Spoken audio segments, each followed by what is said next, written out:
ಇನ್ನು ಅಲ್ಪಸಂಖ್ಯಾತರ ಜಾತಿ ಗಣತಿ ಜಾಗೃತಿ ಸಭೆಯಲ್ಲಿ ಕಿತ್ತಾಟ ಆಗಿದೆ.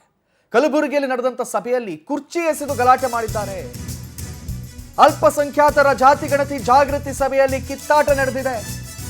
ಕಲಬುರಗಿಯಲ್ಲಿ ನಡೆದಂತ ಸಭೆಯಲ್ಲಿ ಕುರ್ಚಿ ಎಸೆದು ಗಲಾಟೆ ಮಾಡಿದ್ದಾರೆ. ವಕ್ಫ್ ಬೋರ್ಡ್ ಅಧ್ಯಕ್ಷರನ್ನ ಆಹ್ವಾನಿಸದ ಹಿನ್ನೆಲೆಯಲ್ಲಿ ಗಲಾಟೆ ಮಾಡಲಾಗಿದೆ. ಯಾರು ವಕ್ಫ್ ಬೋರ್ಡ್ ಅಧ್ಯಕ್ಷರು? ಸೈಯದ್ ಅಲಿ ಹುಸೇನ್ಗೆ ಆಹ್ವಾನ ನೀಡದೆ ಜಾಗೃತಿ ಸಭೆಯನ್ನ ಮಾಡಿದ್ದೀರಿ. ಸೈಯದ್ ಅಲಿ ಬೆಂಬಲಿಗರಿಂದ ಕುರ್ಚಿ ಎಸೆದು ಪ್ರತಿಭಟನೆಯನ್ನ ಮಾಡಲಾಗಿದೆ. ಅದಕ್ಕೆ ಪ್ರತಿಭಟನೆ ಅಂತ ಕರೆಯಲ್ಲ, ಇದಕ್ಕೆ ಏನಂತ ಕರೀತಾರೆ ನೋಡಿ, ಇದಕ್ಕೆ ಗೂಂಡಾಗಿರಿ ಅಂತ ಕರೀತಾರೆ. ಕುರ್ಚಿನೆಲ್ಲ ತುಂಡು ತುಂಡು ಮಾಡಿ, ಯಾಕೆ ನಮ್ಮ ಅಧ್ಯಕ್ಷರನ್ನ ನೀವು ಕರೀಲಿಲ್ಲ ಅಂತ ಹೇಳಿ ಅವರ ಬೆಂಬಲಿಗರು ಬಂದು ಈ ರೀತಿ ಕುರ್ಚಿಗಳನ್ನ ಮುರಿದಾಕಿ, ಪುಣ್ಯಕ್ಕೆ ಯಾರಿಗೂ ಹಲ್ಲೆ ಆಗ್ಲಿಲ್ಲ ಅನ್ಸುತ್ತೆ.